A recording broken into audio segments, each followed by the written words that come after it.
Hi everyone. So today we're going to talk about why is conditioning so wrong? Why is it like polluting our mind or distorting a reality as we perceive it? So it's easy. It's not that the information it's technically wrong. I mean, maybe we are learning good information, but the way that we are taught at school is that every piece of knowledges are not necessarily connected together. And the fact that we are not connecting the knowledge together give us a wrong perspective of what we understand with the knowledge that we have in our head.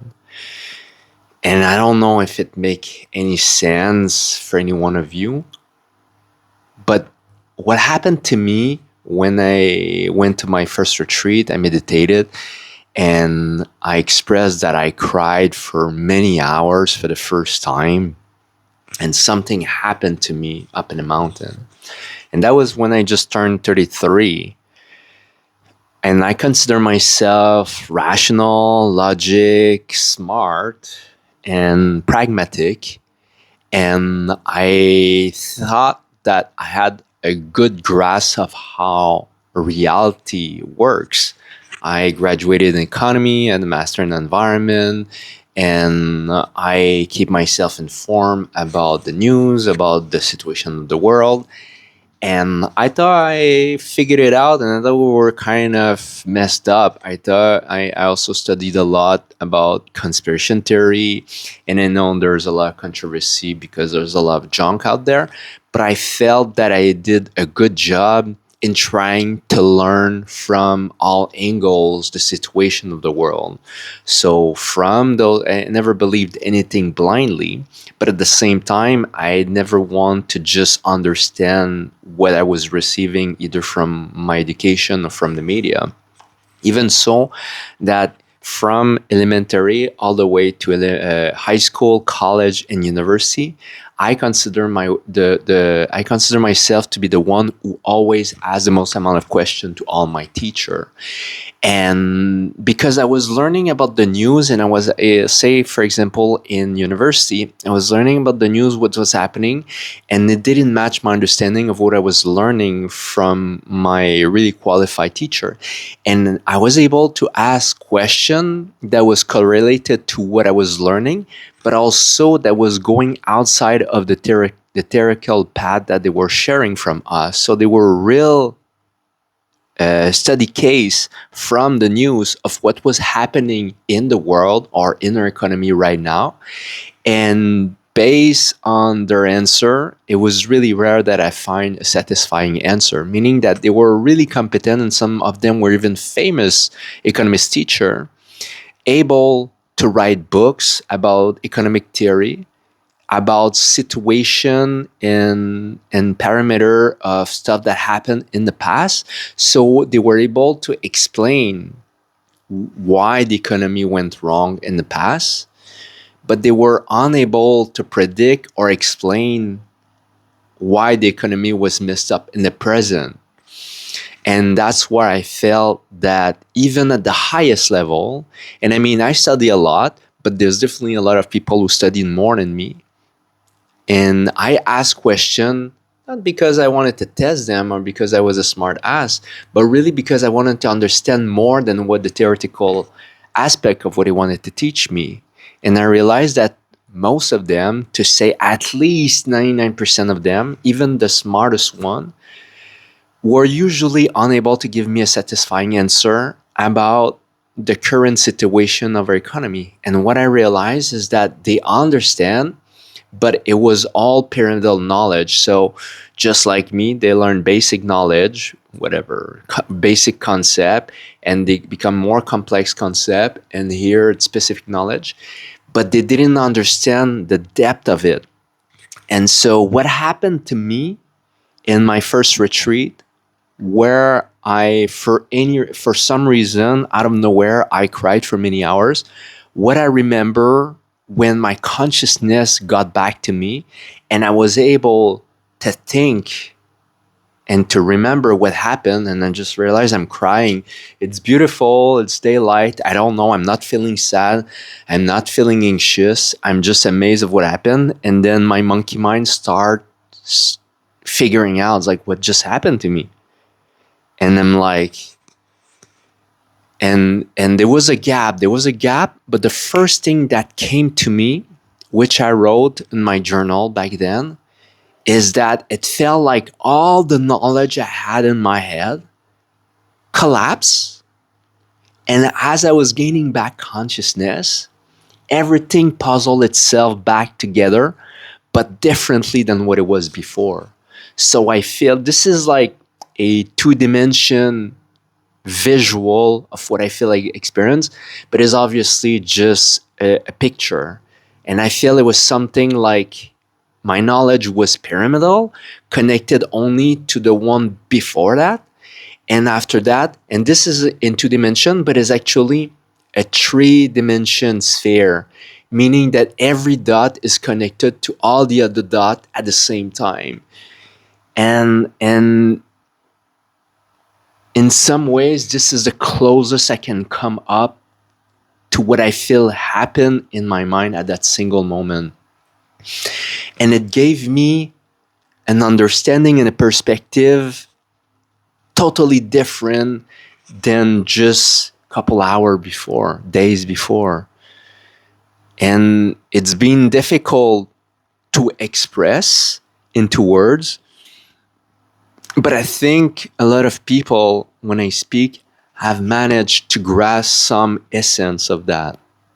I definitely speak differently than before because the understanding and the perspective on life, on myself, on the world is different than what I used to understand intellectually.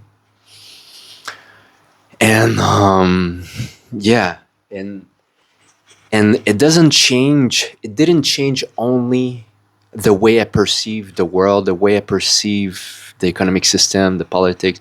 It mostly allowed me to understand my emotion, my interaction with other human being at the energetic level mostly, and spiritually, a whole world opened up itself to me. When I say that meditation really changed my mind, I really don't feel that it's the meditation itself, but it's what happened as a result of meditation. So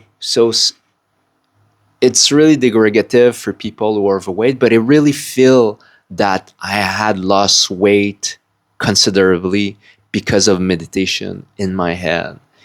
And I feel that if you're overweight and you perceive people are in shape, they go to the gym, they can do triple backflip and whatever, you can perceive people who are in shape can do more than if you're overweight and you're just able to barely walk or sit on a couch.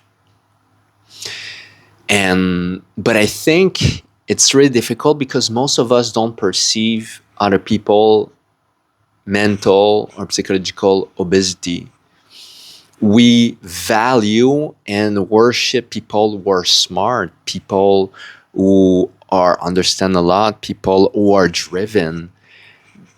But at the same time, those attitude or those quality are only good to be gratified in the modern capitalist world.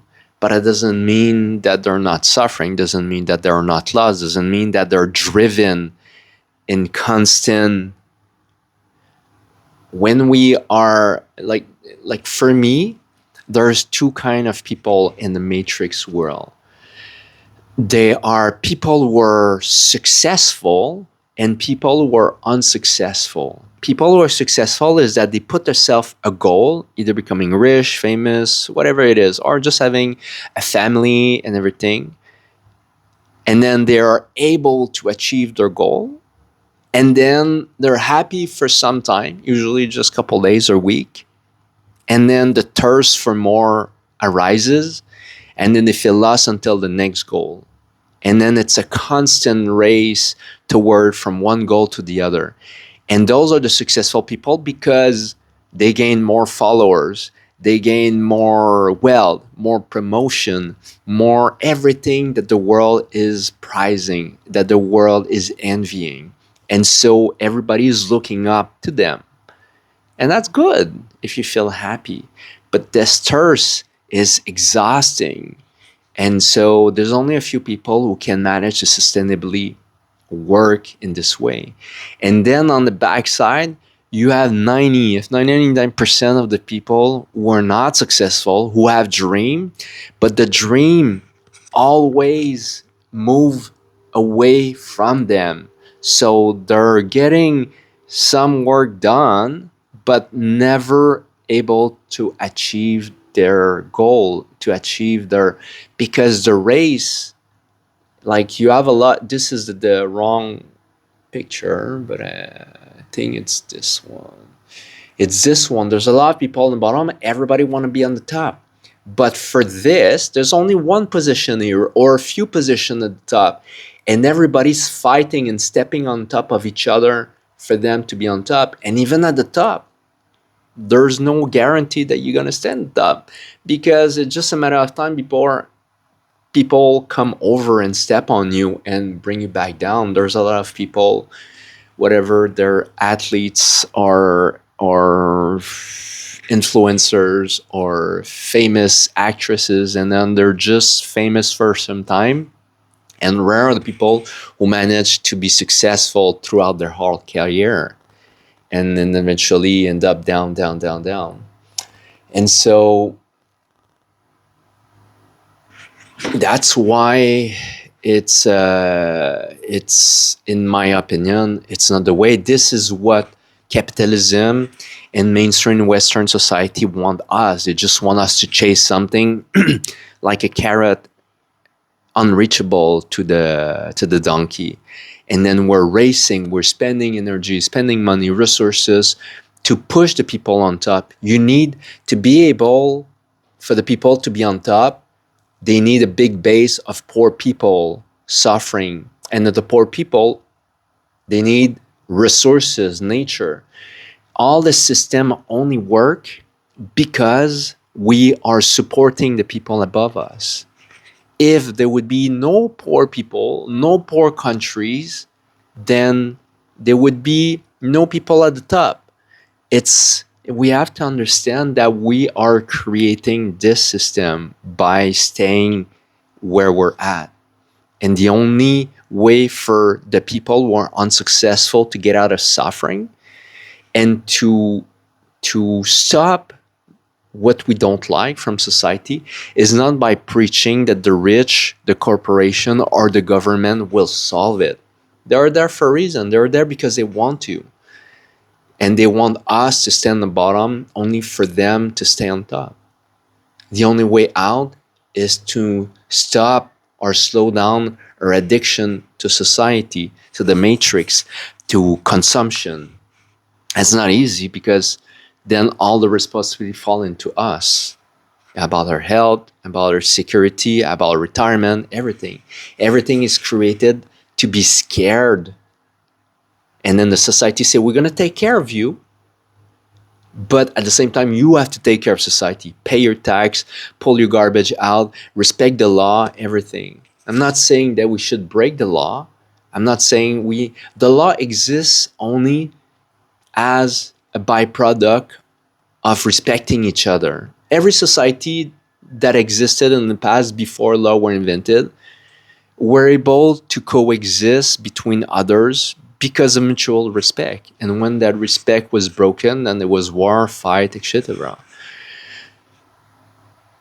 But if we're not disrespectful and we're able to connect with people who are on the same vibe as us, there's a way to exist in parallel of society.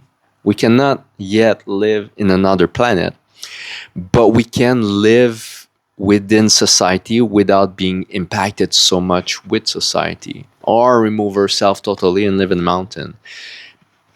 But that's only accessible for a minority of people.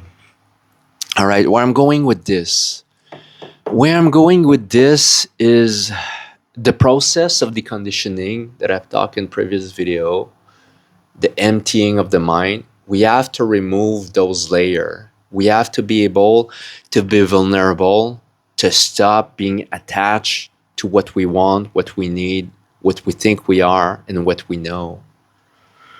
When all of this is so strong that become our identity, then it's hard to let it go. When we feel triggered or feel a negative emotion toward people saying, I don't know, construction worker or loser. It's like like this is my mentality that I had back in the old days, that people were working with their hand were lower quality citizen than people working with their head.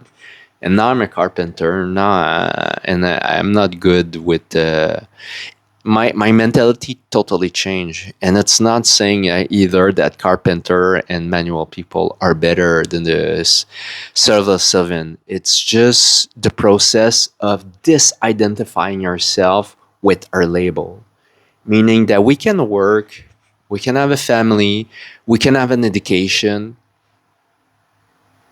and we can have desire. But it's important to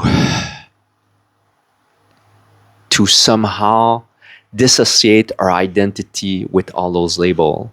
Meaning that if anyhow we are meeting someone who's challenging, saying that like I was vegan for 9 years, but now I'm not vegan. I eat meat almost every day. So if I met with someone who's like fully vegan and like almost religiously vegan, which I don't have any problem with, but they're undermining my decision and my lifestyle because they think that whatever the 100 reason that is good to be a vegan, it's important for me to not lose my connection with myself and my connection ideally with this person, although that person might not agree with my lifestyle. It's because I'm a disidentify. It's not because I have a different lifestyle and this person have a different lifestyle that I create a disconnection or a negative thought. And then I'm not identify with my diet. And maybe tomorrow I feel sick and I want to stop eating meat. That's totally fine. Or I totally go 180 degree and I go carnivore diet and only eat beef. I really feel that throughout my life. So for the one that doesn't know, I during the spiritual journey, I was vegan for over 9 years, only eating raw 5 of those years, and only eating fruit at least 99% of the time for 2 of those years, and eat fasting a lot and all those kind of stuff, and really trying to purify, thinking that I was purifying my body and my mind. Anyway, all this to say that I never felt the need to think negatively about people that were eating a different diet. For me, I only did it because of a feeling that I was healed in my body, and then my body needed a purge, a purification. Because before I was eating meat, but I was also eating not fast food every day, but I definitely eat a lot of junk. And I feel that I took all those years to clean my system to a way that I couldn't imagine was even possible. And I feel now I don't need that cleaning anymore. And I restarting eating meat primarily because of dancing. I was relatively skinny after the spiritual journey, and I discovered partner dancing, and there's a lot of lifting the partner, either male or female, and I was not strong enough because I had a much skinnier frame. And I made a conscious decision to try gaining more weight. Oh yeah, because also over the fact that I was vegan for all those years, I was also eating only one meal a day. And still today, 90% of the time, if not more, I'm eating one meal a day since 2012. And with one vegan meal a day, I try hard to gain more weight, but I was just not able. There was not enough calorie or protein that I was able to take in one day. So I decided to take meat so I could gain more weight. And the decision was to try for a month, and I felt so good after a month that I just decided to continue. And so for me, diet is really a calling from my body, what my body needs. It needs vegan so I can clean myself and feel more healthy.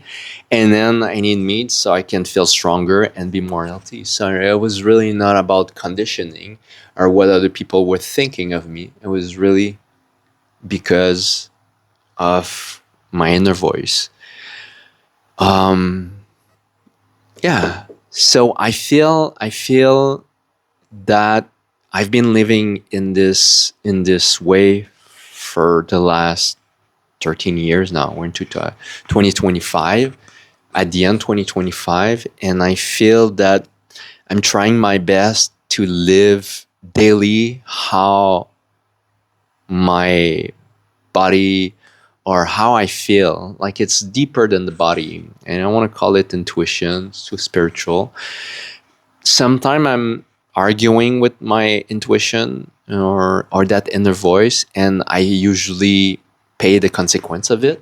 Meaning that, like, I don't know, I want to dance, I want to go to the gym, I want to do something just to look in shape, to feel in shape, to be active. Because back in my old days, I used to rock climb so much. So I think I have this addiction to just be active, like ADHD, and it's okay.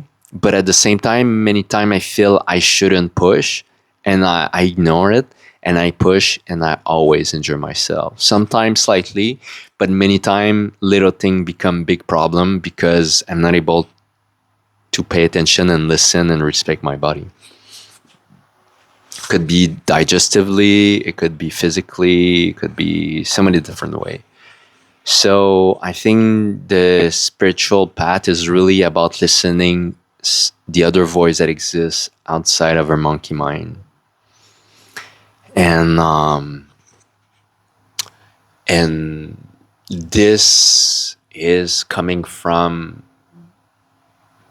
a restructural of our knowledge. Before I say I have an injury, and it's like, okay, I go and I look YouTube or my knowledge and I can fix the problem. And if not, I ask a specialist and et cetera, et cetera. And now I don't know how I can explain this, but it really, like, everything is connected. So the physical world and the energetical world, consciousness, everything is connected together. That even if I have an injury in my shoulder, I don't automatically think that it's because I hurt my shoulders. I often feel that for me, at least, many of my injuries, because 99% of the time they all happen on the right side, is because of spiritual misalignment. For me, I feel the spiritual misalignment is I externalize through physical injuries. I know for a fact that for others, it came out from it came out as a form of cancer. So people have cancer, and when they respect themselves, the cancer disappear. And when they go back to their life, their family, and everything, the cancer multiply. I know people who had never had any allergy, and for some reason decide to change their life, get misaligned, and allergy, multiple allergy, high level of allergy comes out, popping out everywhere and affecting their life dramatically. And so I feel that when there's no rational reason why those external things happen, then we have to listen more than the rational way. So, like, the first thing is like, oh, I'm gonna go see a therapist, a physio, or somebody's gonna go see a doctor and start chemio, and then somebody is gonna see an allergist therapy. And all this for me is this way of thinking: is that I have this problem, therefore is the cause, therefore this is a solution, therefore I have to see a specialist, therefore I got to do this treatment. And it's not that it's always not working. And I do believe some people are healing and feeling better from chemotherapy. But if really it's a misalignment, either in our lifestyle, our diet, a relationship, or something, I feel that the answer is something closer to this, that you really have to sink in, empty your mind, forget about other people. And I'm not promoting that if we have cancer, that we should ignore the opinion of specialists, but at the same time, we shouldn't allow. We are the best doctor for ourselves if we are tuned with our inner self. Because doctor, they went to school for 10 years and maybe they have dozens and a couple decades, years of experience, and have treated more cancer and have a higher probability to save you. But at the same time, they don't know how it works inside. They read chart, they read, I don't know, mammography, Ray-X, and they're able from their education to understand theory. But if the cancer didn't come from something that is physical and it's metaphysical, and I feel that's why a lot of doctor has failed in the past, or a lot of specialists has failed in the past, is because they're only looking to treat the symptom and to not go to the source of what caused the cancer in the first place. What's the source of what caused my injury in the first place? It's too long, and they only have 15 minutes every visit. And then after that, they have to go to another one and then look at the file and then say, okay, this is George and he has this is it. And they review the story. And then after that, they do a diagnosis and a treatment or medication, etc. And they're next to the next one. But we are in our body. We are in the body 24/7. And there's nobody more attuned than ourselves to know all minute per minute how we feel on the inside, if a treatment is helping us, or are we ignoring that it's not helping us and we're justifying the treatment and the diagnosis of a specialist because we believe we're stupid, and we believe that somebody who has a lot of diploma and a lot of experience is smarter than us. And I'm not dismissing one for the other, but we should. I don't think it's healthy and useful. And I think if doctors would have 100% success, then 100% sure I would question it. But they don't. They don't because, and there's now holistic doctor that are really looking into medicine in a different way, really trying their best to look at the source of the problem of the patient. And I think they have something. It's spirituality has a bad reputation sometimes. It's too fluffy. It's hard to grasp our head around it.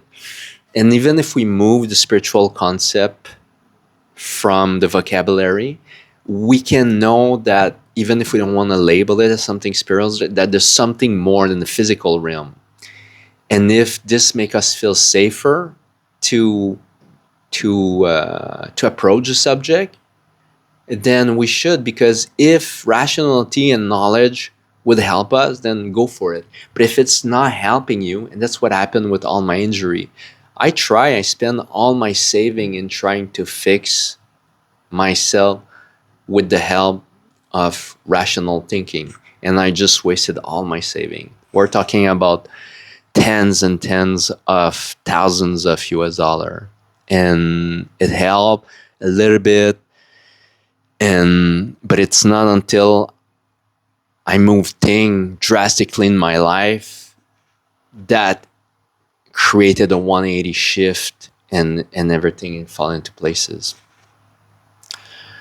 Yeah, I really feel that there's three main blocks: bad lifestyle, bad diet, and bad or toxic relationship that can push off us balance. And having this kind of awakening from one to the other, it's not a guarantee. I feel that I understand everything differently, but I'm not gonna lie, I feel that I still have a strong monkey mind. And even if it's like having a doctor telling you smoking or drinking Coca-Cola is not healthy, and then you go home and you know it's bad for you, you know you shouldn't, but you still do it. So there's one thing, if you're ignorant, you didn't know, and you don't know what's happening to you, you're gaining weight or your lungs and you're coughing blood, And then somebody tells you, no, no, no, you have lung cancer because you're smoking too much cigarettes. It's like, okay, cigarette is unhealthy for me. So now you know.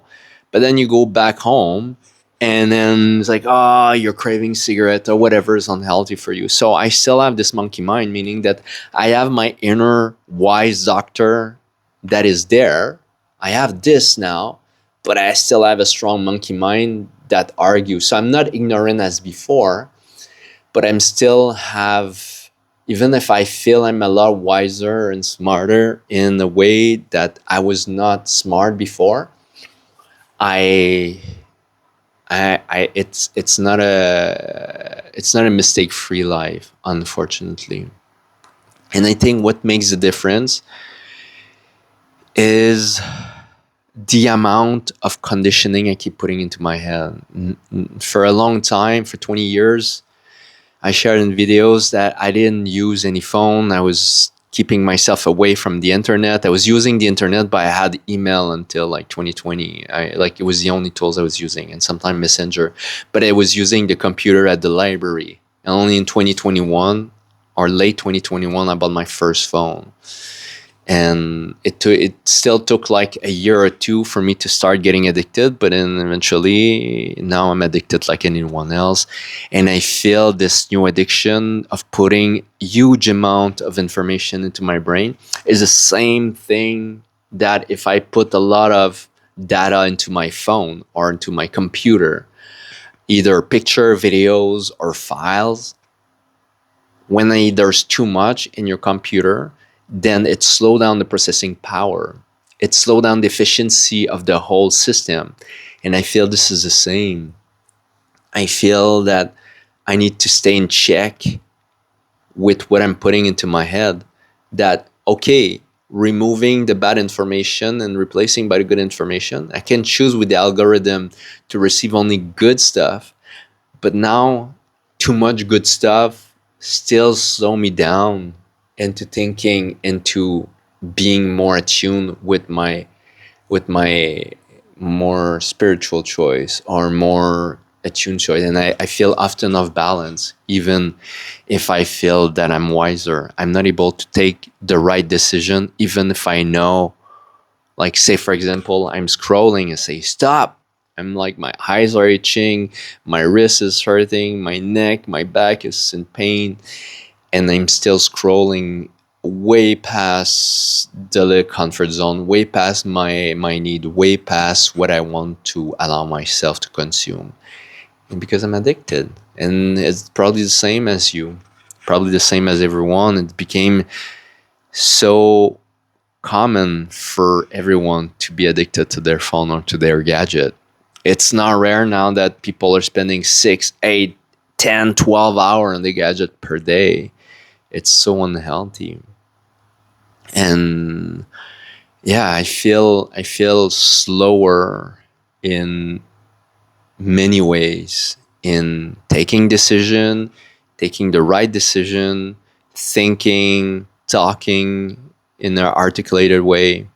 I feel when I was away from gadget for the whole those years, it was the time in my life where I was the sharpest. I still learn, but I was reading hundreds of books and I was still learning knowledge, but books bring knowledge in a per drop.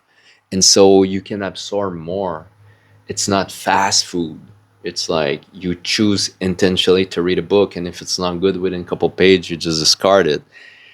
But the fact that it's slower pace, it just like there's a lot more that's being absorbed than if you're just like scrolling and then just like a lot of quick image. Now all the YouTube, even YouTube, all the media, it's like the screen now, like my screen is only one shot. Sometimes I cut it when there's too long pause, but now you're watching video. If it's like entertainment video, it's like every 2, 3, 5 seconds it's like a different image or a different angle. The camera is shifting because our attention is there's more attention retention when the screen is changing angle and flashing to a different scene.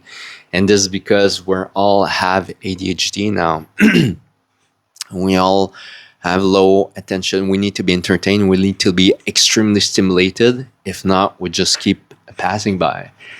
Which mean that in probability, because I'm not doing that, it's just me talking to my camera, no fireworks, special effect or anything, with a really plain background, it's likely that my long video are not getting any views, attraction, but it's okay. I'm not doing it for others. I really feel that it's helping me in my confidence to speak, to show myself in front of the camera, and for this, for me, it's already ready. And it's also giving me an outlet to spend less time watching other people's content and creating my own. So I feel there's a lot of benefits I'm getting. 35 minutes. I'm gonna stop for now. I hope you like it. If there's question, feel free to ask. If you don't agree, you agree, feel free to comment. And please, if you've already watched a couple of my video and you enjoy it, a good sign to give a thanks back is to subscribe, so the algorithm can help me spread wide and far this message. Love you all, and see you in the next video. Bye.